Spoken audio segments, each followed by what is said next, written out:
Soufflé au chocolat. Recette. Ingrédients.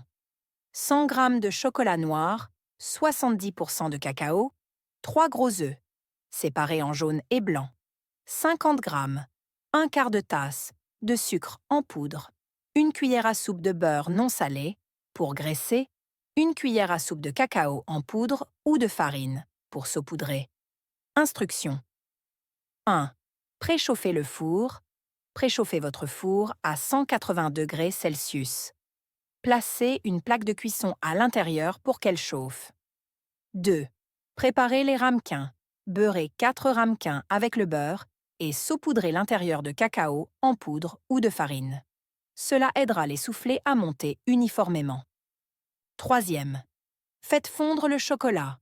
Faites fondre le chocolat dans un bol résistant à la chaleur au-dessus d'une casserole d'eau frémissante, bain-marie, ou au micro-ondes par intervalle de 20 secondes, en remuant à chaque fois jusqu'à ce qu'il soit lisse. Laissez refroidir légèrement.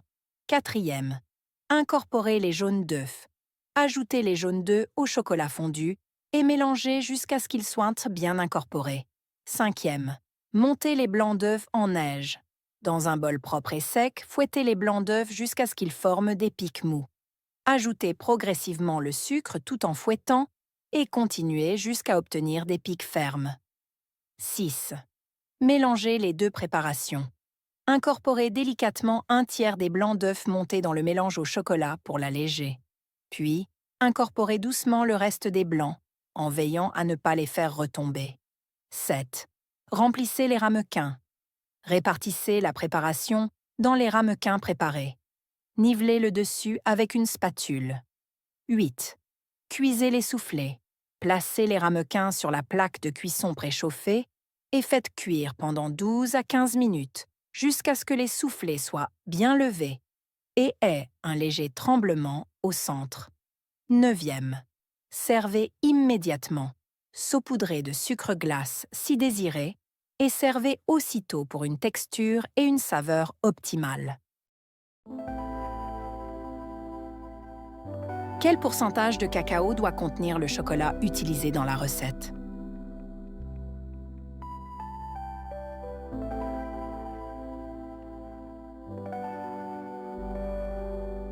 Pourquoi beurre-t-on et saupoudre-t-on les ramequins avant de verser la préparation?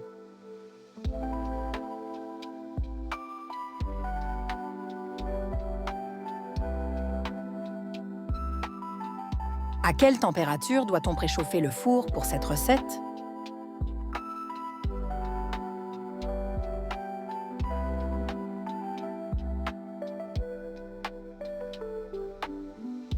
Quel est le rôle des blancs d'œufs montés en neige dans cette recette?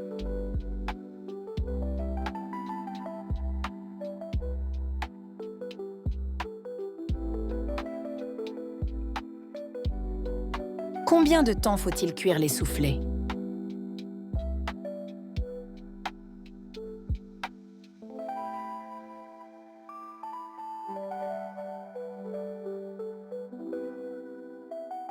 Bienvenue sur notre chaîne. Aujourd'hui, nous explorons l'une des histoires d'horreur les plus troublantes et controversées de tous les temps, l'affaire d'Amityville. Un récit qui hante les esprits des croyants et des sceptiques depuis des décennies. En novembre 1974, une tragédie a frappé la paisible ville d'Amityville, dans l'État de New York. Ronald DeFeo Jr. a assassiné 6 membres de sa famille pendant leur sommeil dans leur maison au 112 Ocean Avenue. Son motif reste flou, mais il a affirmé avoir entendu des voix l'incitant à commettre le crime. Un an plus tard, en décembre 1975, George et Kathy Lutz emménagent dans la même maison avec leurs 3 enfants. Ils pensaient avoir trouvé la maison de leurs rêves, mais ce qui les attendait était un véritable cauchemar. Des phénomènes étranges ont commencé presque immédiatement. Odeurs inexplicables, zones froides, liquide vert suintant des murs et même des apparitions fantomatiques.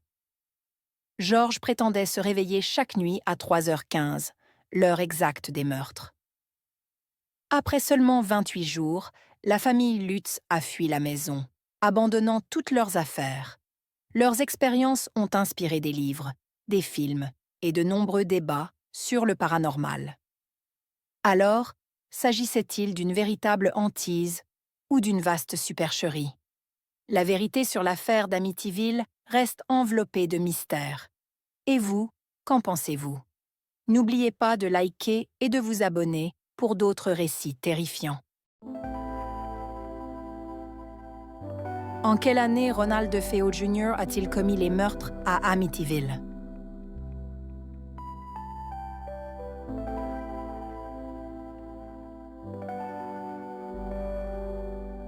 Combien de membres de la famille DeFeo ont été assassinés?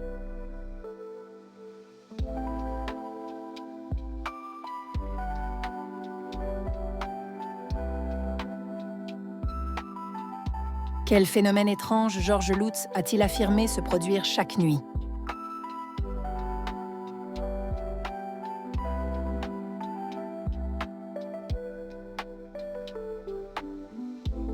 Combien de jours la famille Lutz a-t-elle vécu dans la maison?